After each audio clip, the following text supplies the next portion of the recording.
I consider humility and practicality essential attributes of knowledge. But the Tantric Aghoris and Mantriks do not have even an iota of humility. Wrapped up in themselves, they are hot-tempered, arrogant, and they think no end of themselves. Without humility, it is not possible for the personality to develop fully. This is the basis of sadhana which makes a person above the ordinary. A merely learned or knowledgeable person cannot be the greatest. Great is one who combines learning and knowledge with humility, and I had not met such a person. Great tantrics and mantriks I had met had no humility. Their ego was too dominant.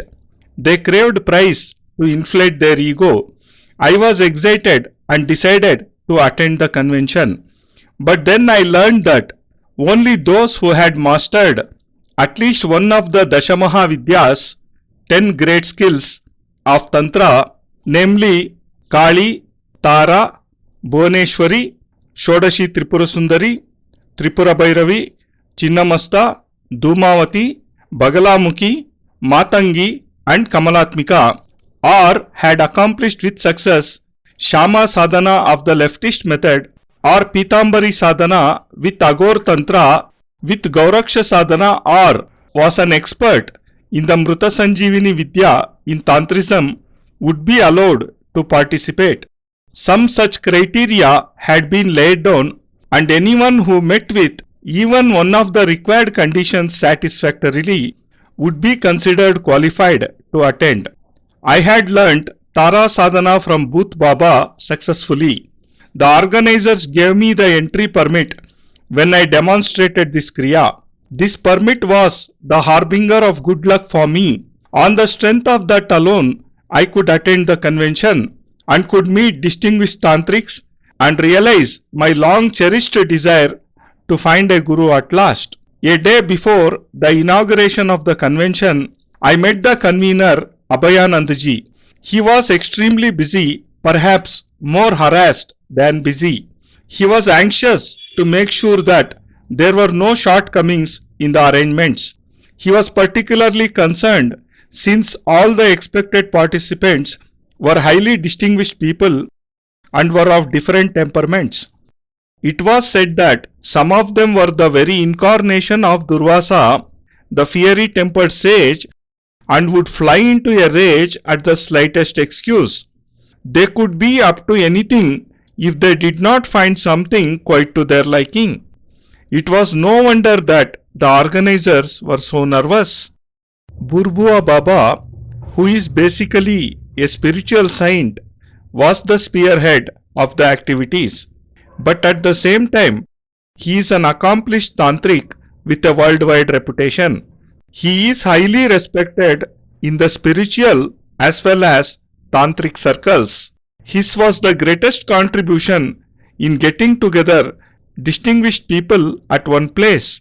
He was the main source of inspiration behind the organization and had worked very hard for it. After some effort, when I met Burbua Baba a day before the convention, I found him very calm, but his mind was at work. When I questioned him about the convention, he said, "This is a crucial test of my life. If this 10-day convention goes off well, I shall consider that as the greatest achievement of my life." I had heard quite a lot about Burbua Baba, and I was happy to see all that for myself now. Basically, he is a tantric, but in the last several years, he has devoted his life to spiritual development. There is a difference of opinion about his age. According to some, it is more than 600 years, and they have evidence to prove this. But he does not look more than 60 or 70, a calm and serene face, sharp eyes, and a glowing personality. There is solid knowledge and long experience behind his utterances. Indeed, he is the only great personality in his field.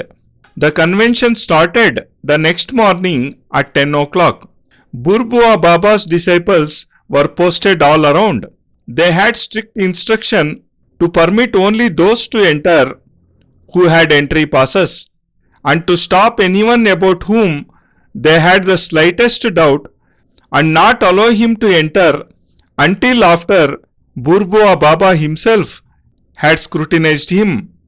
No matter how important, how distinguished a person was, care was taken to see that each participant had an entry pass. Several tantrics had arrived in the morning itself, but there was no slackness anywhere in the arrangements. About 400 tantrics and mantriks had gathered at the convention, one greater than the other. No one considered himself lesser than the others. All of them had accomplished very special sadhanas, had earned distinction in their own areas, and were renowned personalities. Most of them had only a strip of cloth tucked around the waist, with ash smeared all over the body. Some had such long hair that it swept the floor as they walked. Some had covered themselves with strips of iron instead of cloth.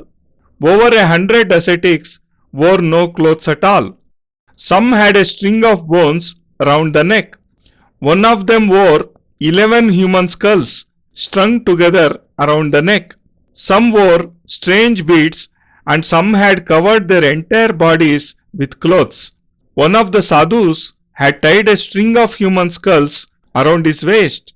Some of them were Bhairavis, about 15 or 20 of them.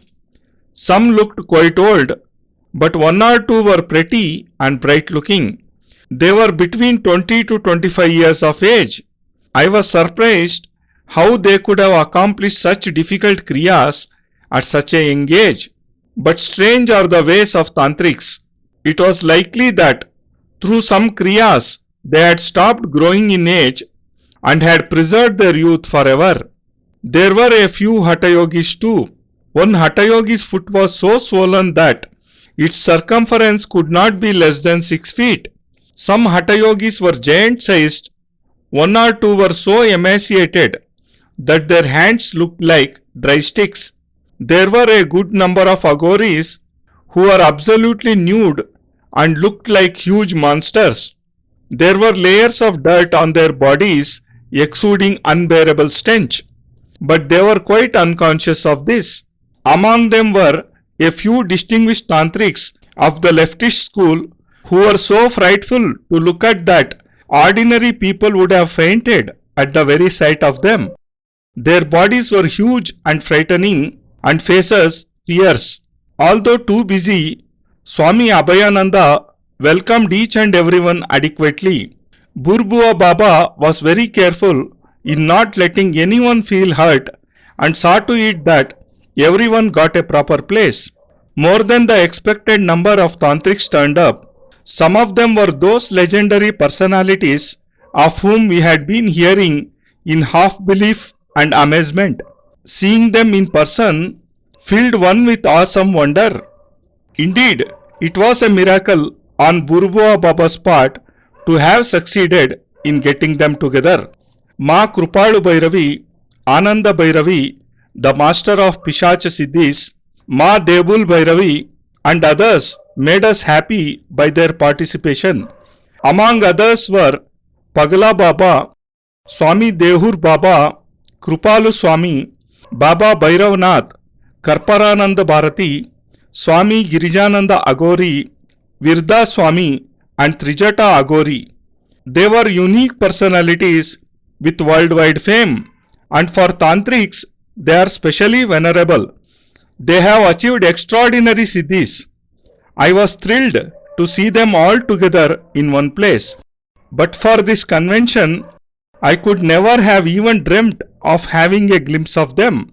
Not only I, most of the tantrics present there were in raptures.